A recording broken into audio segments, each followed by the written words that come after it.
Hey everybody, it is 2 o'clock on Wednesday afternoon, day 3 of being quarantined, and thank God I've got this going because it is a little bit of a bummer being in the house all the time. But here we are with one of the actually good things you can do, which is get outside, go for a walk, go for a hike. There's only so much Netflix you can watch. And as promised, we are down at South Cape Beach here in Mashpee. This is on the south side of the Cape on Nantucket Sound, and we are going to walk around the marsh. I'm going to turn the camera around. We're going to head out that way. We're going to walk down the end and then back on the beach. See lots of folks out here walking their dogs and stuff. Nice job keeping them on a leash. Thank you very much. And we're going to talk about the salt marsh today and the beach and how amazing it is. We're actually on a bridge that Cotuit Bay. There used to be a small culvert here that restricted kind of the water flow. And what they did was they took that out and they built this bridge and widened it up so that the water flow could increase back and forth. Hey guys, how you doing? Excellent. Up into the marsh, and hopefully it's going to help this marsh recover over time. One of the things about a salt marsh is a lot of people talk about a lot of the time when they're dealing with Cape Cod stuff about the pristine. They like to use the word pristine when it comes to Cape Cod. And the definition of pristine tends to be something that is untouched by human hands, something that has never been altered, and it is in its original condition. That is certainly not the case on Cape Cod. Since its earliest habitation by both Native Americans and by Europeans, it has been constantly shaped and formed to their will. If you've been walking in other salt marshes, oftentimes you'll see the windy natural creeks that occur because of the water flow, and then every once in a while you'll see these straight lines cut straight through the salt marsh. Well, those straight lines, sometimes with little wooden posts, were put there by early inhabitants from Europe. The salt marsh is filled with this material called salt marsh hay, and so they used to feed it to their cows and their livestock. When they first came, they didn't have a lot of cows. They came on boats that were relatively small. So cows weren't necessarily an option. They might try to bring some calves, but they brought a lot of goats and they brought a lot of sheep. And as you know, goats are a little hardier and they can eat stuff that's a little tougher. And eventually cows came over, and horses and things like that. And so those straight lines were cut in the marsh, to gather that salt marsh hay to be able to feed livestock. Many times in modern history, humans cut grooves into the salt marsh to help control mosquitoes, because mosquitoes need standing water in order to reproduce. So we would cut these lines in order to drain those areas where we thought the mosquitoes would produce. If you've been around in the summertime, you know that that's a constant battle fighting the mosquitoes.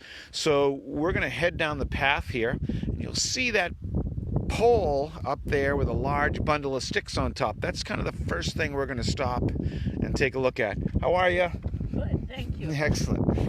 What's out here in the creek? There is some water coming from the higher elevation on the right. Well, not this right here. Yeah, that's that salt pan that's draining down into the creek.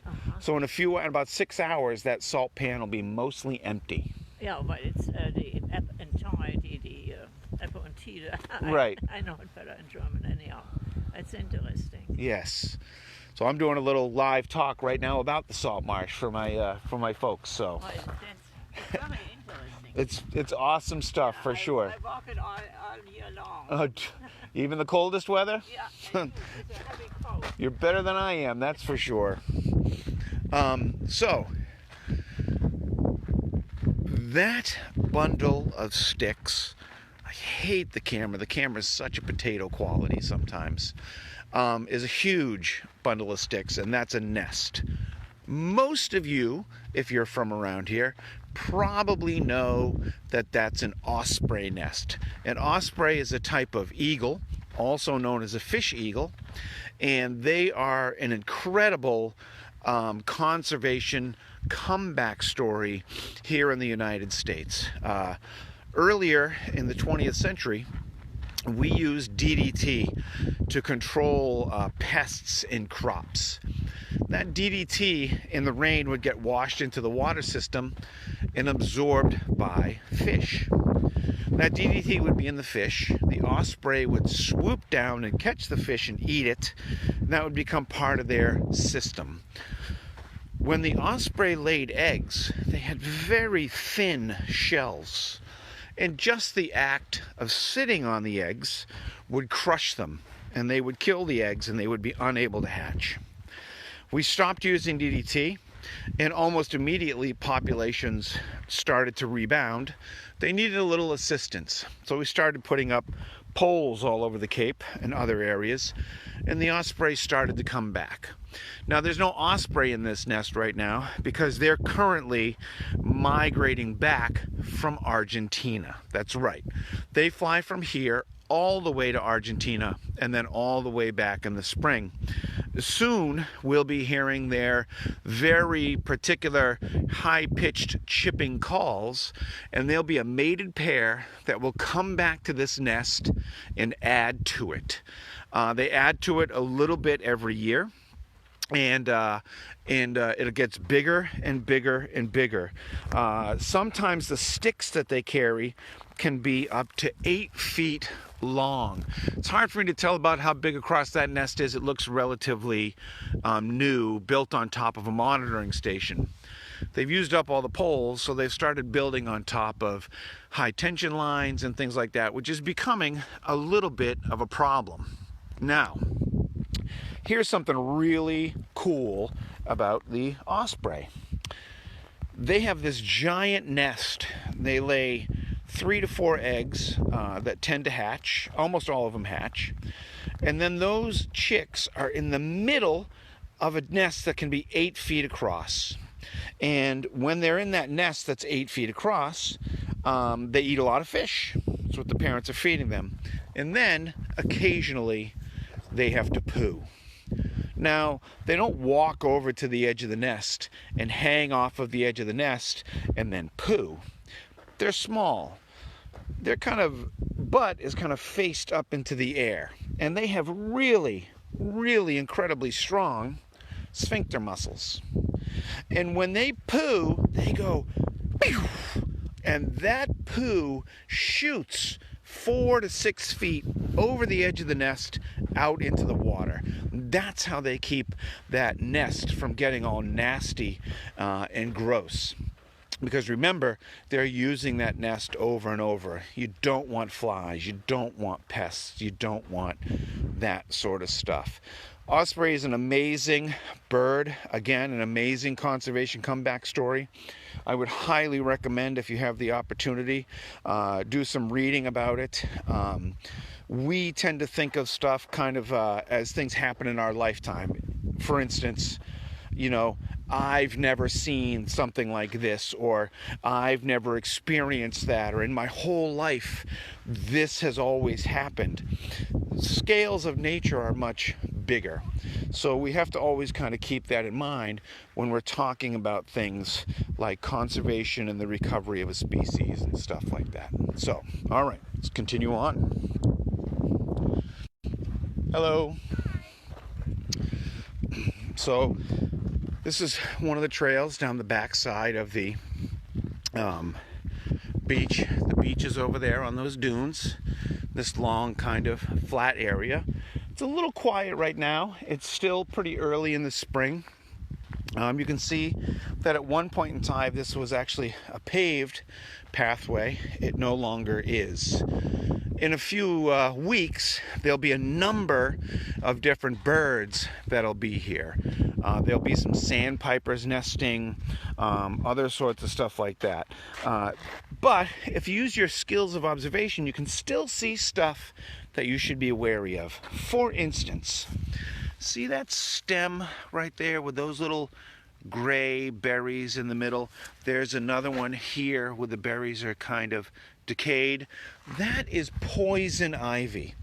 In the summer, there's going to be three big shiny leaves, but right now, that is all still poisonous.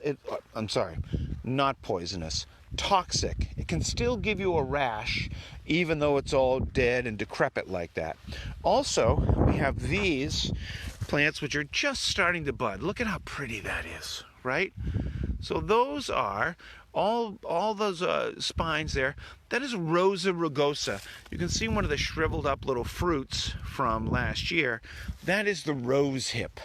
That is one of the only native species still left on Cape Cod. Roughly 60 to 65% of all the plants that you see on Cape Cod are introduced / invasive species. That's a pretty high number. That tends to be kind of the East Coast in general. All right, here's a little path. Let's take a little dip down to the salt marsh. Yes, Jamie, the same mating pair return to the same nest each year, and it takes a long time for them to build the nest. So if there's a storm and the nest gets blown down, they won't be able to reproduce until the following year. But they come back and rebuild it, and not rebuild it, but make it bigger every year. Some of the nests get incredibly huge. So here we are on the open kind of body of water on the salt marsh. Over there, the kind of distant area, is Cotuit Bay. And if we were to walk all the way to the end and look over the cut of water, that would be Washburn Island. I'm going to walk a little bit on here, and we're going to go down to the water's edge. Water's really clear today. Oftentimes I'm down here and the water is very murky because of kind of wind and sand. Again, it's very cold, it's very early in the season, so there's not a ton of stuff that we're going to see. There are a couple of things here on the edge of the marsh which are really cool. Everybody, if you've been to the marsh, you know the marsh is full of holes, and that kind of helps aerate the marsh. But a lot of things live in those holes, and one of the things that helps build those holes is this creature right here. I don't know if you can see that. There's kind of a better view right there, right here, right? This is called a ribbed mussel.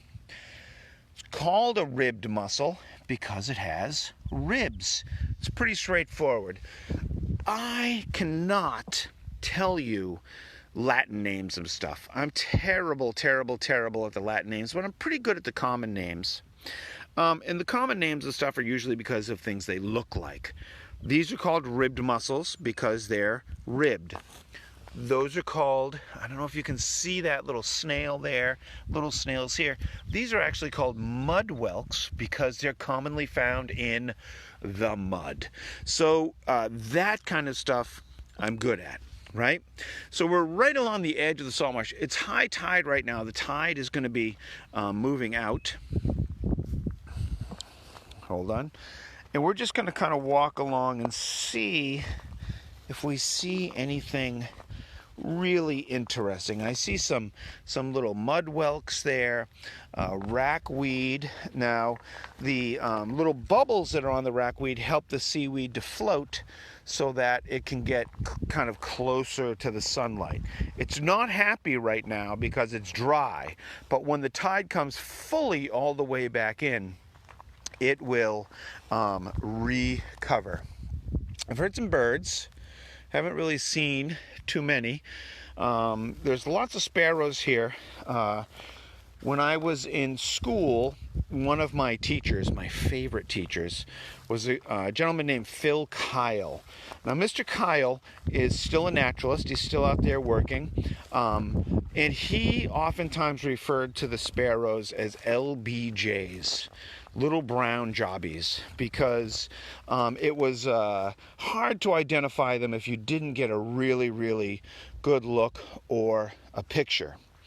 I know around the corner up here, there's a spot where we can see some sea cucumbers. So we're going to get over there at some point and see if we can see the tentacles that are sticking out.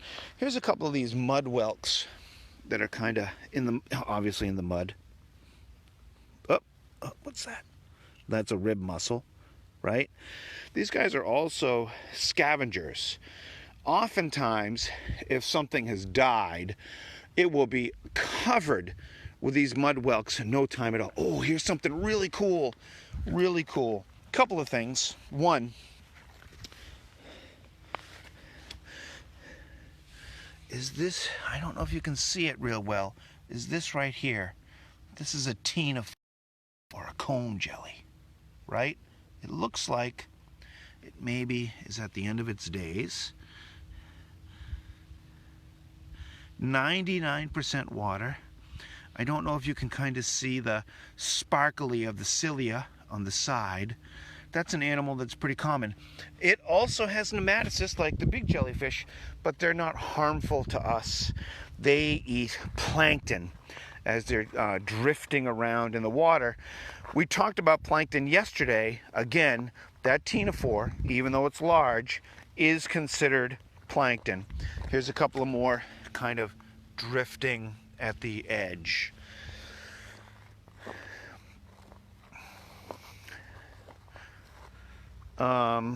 Still keeping an eye out. I'd love to, again, it's a little early, but it is absolutely a gorgeous day today for sure. So we're at the beach that I normally come to, the little part of the marsh. Oh, it's kind of cool. Maybe I'll keep that. No, just a neat little stone, I think. Does anybody see anything kind of nifty? Normally I would have no problem getting right into the water and mucking around, except that it's really cold. So you see here the remains of an old dock I'm walking on. Again, it is no longer used as a dock or whatever it was used for, but you can see all the life that is growing on it. Interesting fact about the salt marsh. If you were to take something about the size of a shoebox and you were to fill it up with everything from a certain area, let's say you could pack a shoebox-sized bunch of jungle in there, and then you measured everything that was alive. That measurement is called the biomass. So certain areas have higher biomass than others. And when you ask people what area do they think has the highest level of biomass, they will almost always tell you the jungle. I'm going to tell you a little secret. 60% of all the life on the planet is microscopic. And most people don't think that that microscopic stuff has any weight, but it does. So this spot that I'm standing on, the salt marsh, actually has the densest and highest amount of biomass than any other ecosystem on the planet, right? It's mostly microscopic, it's mostly bacterial, it's mostly tiny, but it has the most biomass of any other spot on the planet. I wanted to show you this other cool flower here. Many of you probably remember this. This is sea lavender. You're not supposed to pick it now because at some point in time it became rather scarce and its leaves are all dried up. Most of you probably also know that plants tend not to do too well in salt water. The sea lavender has a special organ that allows it to take up the water and separate out the salt. So I am in a spot right now where I sometimes can find sea cucumbers. Now, I've never been here this early in the season, so they may not be here, right? But there is other stuff that I can see for sure. Again, I don't know how good the camera is, but let me turn it around. There are those little piles of stringy looking things. That's a worm. There's a worm down in that hole somewhere, right? There are tubules for parchment worms sticking up. So what I'm looking for is, it'll be like a little batch of like black tentacles sticking out of the mud. The sea cucumber is down there. And if I did see one of those, I would probably risk getting wet and taking my shoes off and scooping one up for you. But I don't see any right now. Maybe they're a summertime thing. I'm not sure. They may be out where the water's a little more stable. But I am looking. It's pretty distinctive when you see them, so it wouldn't be hard for me to spot them.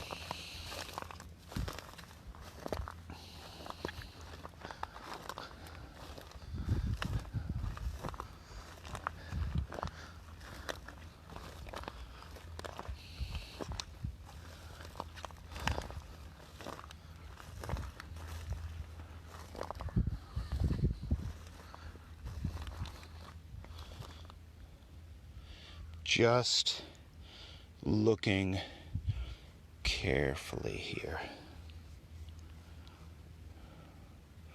What's funny is, I think tomorrow or the next day, I'm having a hard time keeping track of the days. I think tomorrow or the next day is the last day of winter and the first day of spring. And quickly, things will start to change down here in the salt marsh. Here's something interesting that you can see. Can you see that white discoloration in the water? Now, many of you have grown up here. Many of you spent summers here. One of the things that you talk about is how you can smell the ocean, or how things smell like low tide. That is what makes the low tide smell. That is a bacterial mat on the surface of the mud. And there's bacteria all through here. So one of the things that bacteria is alive. So when you disturb bacteria, or just through their natural processes, they are eating and consuming and respiring. And they have things that they give off as a result of that eating and respiring. One of those things is a gas. Sometimes it's a hydrogen-based gas, sometimes it's a sulfur-based gas. Whatever it is, it tends to smell. What you are smelling when you smell low tide is bacterial toots. You are smelling cellular farts. That is pretty amazing. Think about how tiny a bacteria is and how many it takes for you to be able to smell that material. Okay? I've come up to the top of the marsh line here, try to get back to that trail and head over to the beach. Does anybody have any questions about this spot where we're at? Not those kind of cucumbers, Rachel. These are sea cucumbers. Not cucumbers that you can eat that grow on the vine in your garden. Sea cucumbers are actually a type of animal known as an echinoderm. Now, echinoderm means spiny skinned. And a sea cucumber doesn't seem like it has very spiny skin, but it is absolutely related to sea stars, sea urchins, and sand dollars, all of which have spiny skin, radial symmetry, and a water vascular system. So they're all related. There are some people who will eat sea cucumbers. That is not anything I have ever consumed, however. So, we're back on this trail. Yeah, that is true, Jessica. You can eat just about anything if you're brave enough. The question is, will you survive eating anything if you're brave enough? So we're almost at the edge of Cotuit Bay up here. I'm going to keep walking. You'll see these interesting little flat trees. These are, I think, I'm going to stretch my memory a little bit, juniper trees. Sometimes they have like a little gray, blue, Sometimes in the bay, I see gelatinous clear tubes that when picked up, fall apart. What are they? Okay, Jamie, I think I might know what you're talking about. Help me out. So when you're out like on low tide, it'll be like a big jellyish blob on the ground. And it's just kind of laying there, and you pick it up and it's just mushy and it falls apart. Very common in the summertime. I think, if I know what you're talking about, those are lugworm egg cases. So that gelatinous material is full with tens of thousands of eggs that the lugworm lays. The lugworm is down under the mud, and then they all mix up, they fertilize the eggs, and then they eject that big mass onto the mud. And they will all hatch at the same time and become part of the plankton column. That's an excellent question. I get asked that a lot, and I have seen them quite a bit in the last couple of years. Carrie, I do not know what sea cucumbers taste like. I can tell you that they smell like a sea animal. When they're alive, they don't really have any smell whatsoever. They also have this neat defensive strategy. When you pick up a sea cucumber and hold it in your hand, it will kind of firm up. Hello, how are you? And then what it does is it ejects its entire digestive system out. Woo! The hope is that you will drop it, or whatever predator is will drop it, and it can kind of get into the mud and get away. It can't eat because it won't have a digestive system, but it will regrow the digestive system.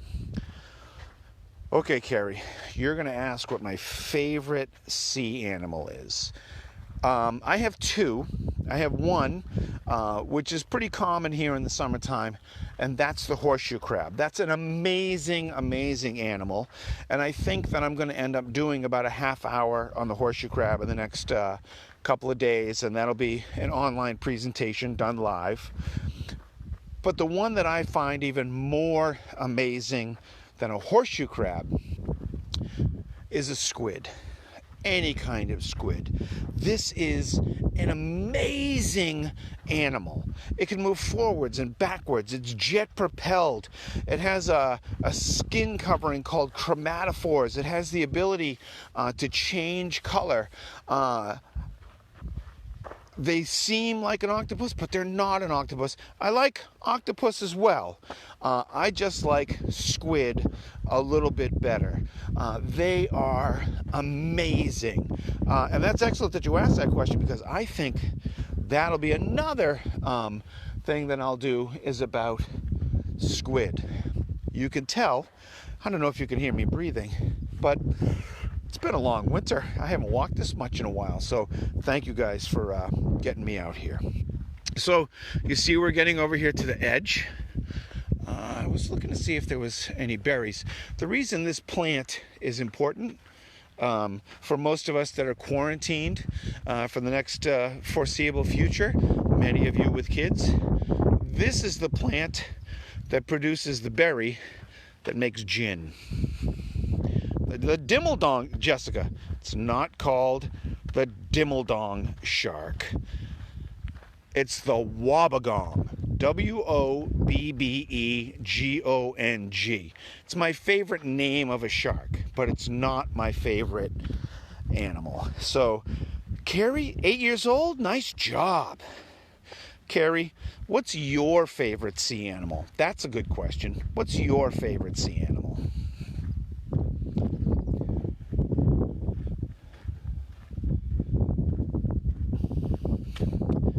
Let's go to get a little breath. Almost there. Almost there. Tomorrow, I'm going to put together a interesting presentation about how Cape Cod was formed. One of the things that a lot of people may not realize is that compared to the rest of New England, we are very, very unique ecologically. And I think it'd be interesting to explore why that is the case, and also the challenges that we face because of that uniqueness. I think I'm going to do that tomorrow. It's supposed to be very cold, so I don't think I'll be doing that outside. That'll be a good online presentation. How are you, folks? Hi. Beautiful day. It is gorgeous. So earlier, jellyfish and a giant squid. Any particular kind of jellyfish? I like the Portuguese man of war, which is actually a whole bunch of different kind of animals that all live together and look like one animal. It looks like one animal, but there's actually like 5 or 6 different species of animal all living together. And then they have a really cool fish that lives in its tentacles. It's a symbiotic fish. And if the jellyfish happens to get washed up in a storm, the fish even gets washed up in the storm. Like it's that closely attached to it. So, the moon jelly is cool. Hello, folks. The moon jelly is a cool one. We have lots of those around here. Gorgeous day, huh? And the cool thing about the moon jelly is that it is completely harmless. How are you, folks? Hi, good, how are you? I remember when I was a kid, I used to live in Yarmouth, and I used to go jumping off of the railroad bridge that crossed Bass River down by Route 6. And there were times when we were absolutely jumping into huge swarms of moon jellies. All right, so we're back kind of at the end of that spit at the marsh. I'm going to walk across the sand. This is kind of a neat plant, right? It's hard because there's no leaves, but I kind of recognize it for where it is and what it's doing. This is a beach plum, right? This will have a lot of white flowers on it pretty soon, and then it'll be covered with plums late in the season, and this is the thing that people make jellies and jams and stuff like that. It's really awesome. There's a lot of stuff that you can actually eat on the Cape. We have the catbriars, the prickers that grow everywhere. The top few leaves that are new are actually edible. You can eat those. So I wanted to show you this too, because this is kind of nifty. So this is an interesting rock. If you were to guess what kind of rock that was, what would you guess? Right? It looks weird. Looks like a parking lot. And in fact, that's what it is. It's either part of a parking lot or part of that paved road that we partially saw at the beginning.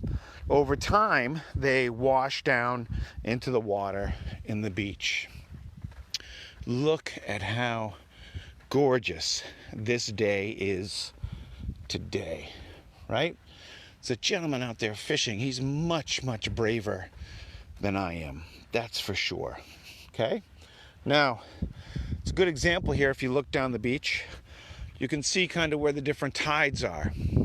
So if you look at that top rack line, that is probably a full moon high tide, and then progressively as it moves down are the different what they call rack lines. I'm going to go right to the water's edge because I'm going to see if we can see anything kind of alive. Oh, okay. So many of you have picked up these. These are really cool, right? These are called slipper snails. So here's a good example. There's one, 2, 3, 4 slipper snails right there. Now, what's really cool is that the one on, 5, that's a fifth one. What's cool is that the one on the bottom is 100% female, all female. And the one at the top is 100% male. All in between are some females, mostly female, a little bit of male, half male, half female, mostly male, some female, and then all male. And if the one on the bottom dies, the next one becomes all female, and they all kind of shift as things go down. That's a pretty incredible animal. I'm going to pull one so you can see.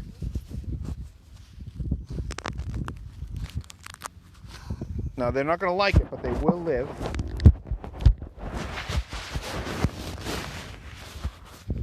That is the foot of what he looks like.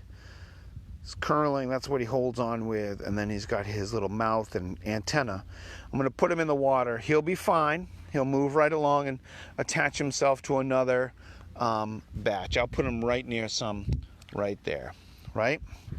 So now we're kind of down on a little bit of a sandy beach, more on the Cotuit Bay instead of on the marsh. So we're a little bit more open. What I'm seeing here is lots of slipper snails, lots and lots of slipper snails. I don't know if you can see it. There's a long, kind of narrow shell right there. That's called a razor clam. Remember we said that things are named after what they look like? Well, that looks like an old-fashioned shaving razor. Now, I grew up here. I have eaten lots and lots of clams and dug lots and lots of clams. In my whole time, I always threw razor clams back. A couple of years ago, I found out that they taste fabulous. I had no idea they tasted so good. So that was something that I learned even fairly recently. Now, another thing that we see is people come onto the beach or the salt marsh or the low tide and they go, wow, there's not a lot of stuff here.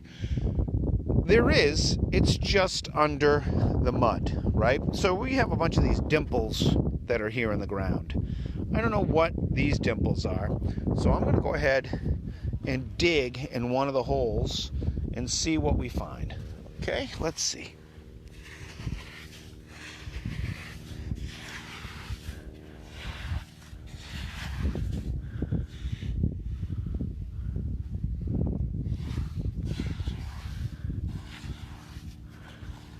Could be nothing, but it's probably a worm.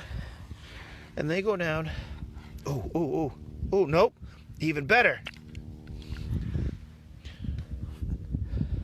You guys know what that is? That's a steamer. That's a little neck. Not a little neck. A steamer, a soft-shell clam. So this is its spout. It was in the sand like this. That came all the way to the top. And they're a filter feeder. This guy is big and fat, right? It was pretty easy to get. He wasn't very deep. We're going to put him in the water, and he'll bury himself again. This is the thing that you eat by the bucketful in the summertime. It's kind of cool that we found this because we could talk about why clams and oysters and stuff here taste so good. I've been to 25 countries and 5 continents around the world, and in all of them I've tried local seafood whenever it was available. The absolute best oysters I've eaten anywhere are here on Cape Cod, and that's because we have really cold, well-oxygenated water that holds a lot of plankton. If you watched yesterday, you know that all the invertebrates start as plankton. Lobster, crabs, other bivalves, things like that. So when the oysters are filter feeding and they're swallowing that plankton, they're getting the microscopic stuff that we already like to eat. So when you eat an oyster, you are literally getting an entire seafood buffet. It's just microscopic, right? That's why they taste so good. Other areas don't have that cold, oxygenated water, so it doesn't have that other really great stuff in it. I've eaten oysters down in Louisiana. There's a restaurant there that says that if you can eat 100 oysters, you can get them for free. You can keep your 100 oysters in Louisiana. They are nothing compared to Wellfleet oysters. Another thing when you come down to the beach is that, you can act almost like a big game hunter, right? So right here is a neat little track, right? Looks like it starts here and moves along. And there's something at the end of the track. It's small. Let's see what it is.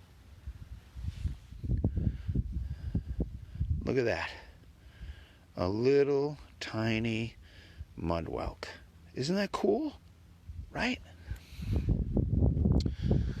All right, time to head over towards the beach. Let me get up here, find a little trail over.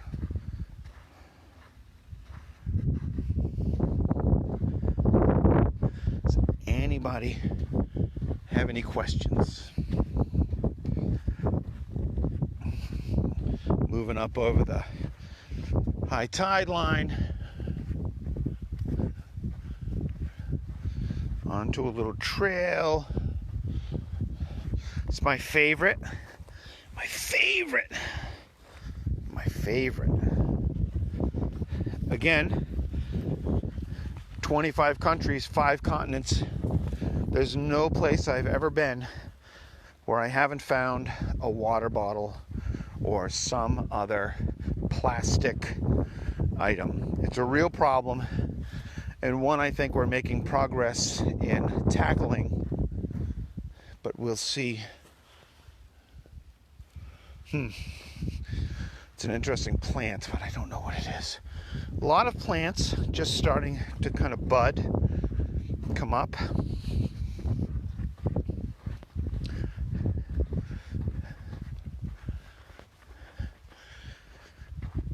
Gonna get up on the beach, do maybe 5 or 10 minutes or so.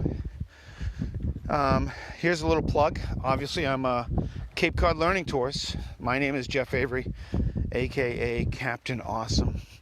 We do some free programs in the summer. We do tours for folks to really get in depth. We use real scientific equipment. We'd love if you join us for some of that stuff.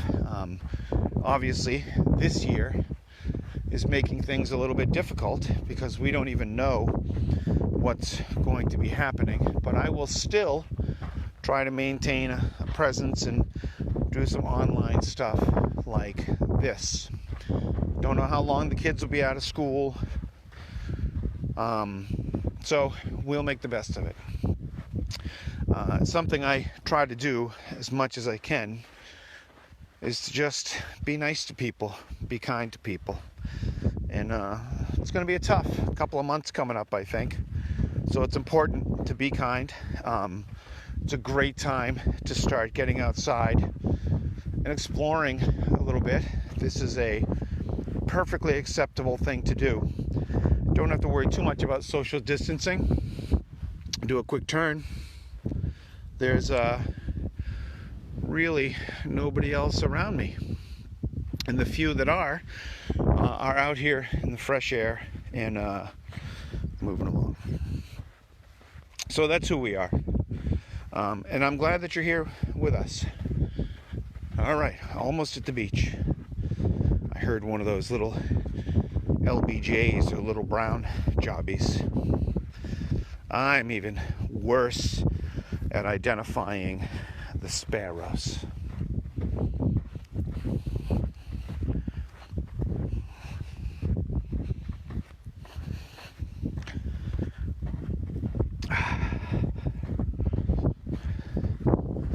So you guys maybe have seen this before.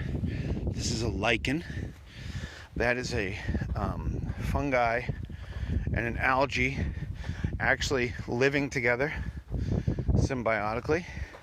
They live in some pretty harsh conditions. They're not fast growing, and they're coating all this kind of mid area over here. Here we go.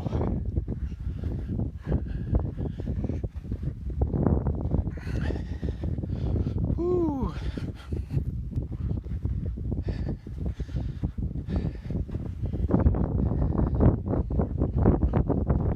All right, it's a little windy. What a difference a little barrier beach makes. And I am on the wrong side of a rope. It's roped off on that side, so let me get to the other side of that. That's to protect birds that might be nesting.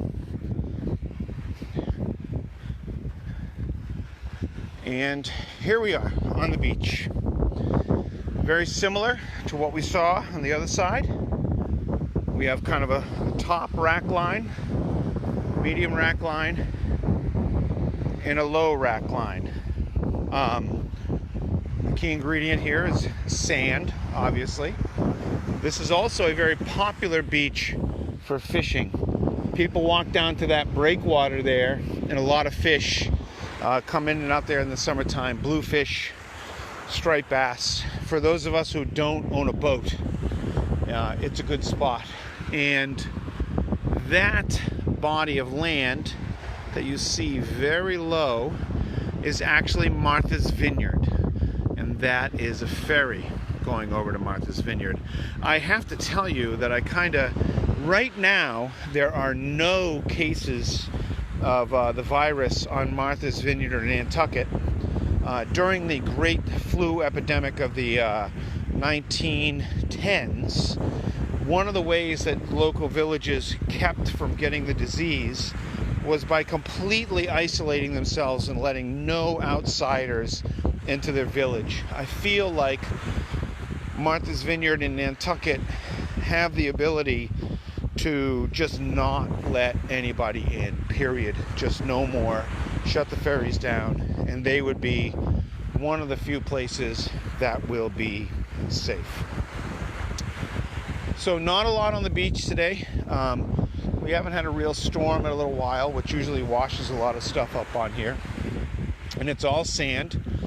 But the key to this beach is that it's a barrier beach. What it means by a barrier beach is that it's created a barrier that allows the salt marsh on the other side to exist. Without this beach, the salt marsh wouldn't be there. The water carries in sediments and materials backed by the weight of the entire ocean. And then that material gets into the salt marsh, and as the tide goes out, the salt marsh is not able to flush all that material out, so it builds up, okay? We're going to do a more in-depth discussion on the salt marshes later on. I'm actually going to go down to Scorton Creek during low tide with my waders, and we're going to talk about peat and how we can age a salt marsh and all that sort of stuff. It's going to be a really, really cool one when the weather gets a little bit better. For now, I think I'm going to heavy breathe my way back to my car. I want to thank all of you for joining me. I'm sorry if there was a little confusion on the website that this was just going to be a live broadcast. My apologies. I'll be more clear in the future. As always, remember that you are awesome, and be kind to those other folks in your life that you may be out and you might meet. And I'll see you tomorrow. Have a great day.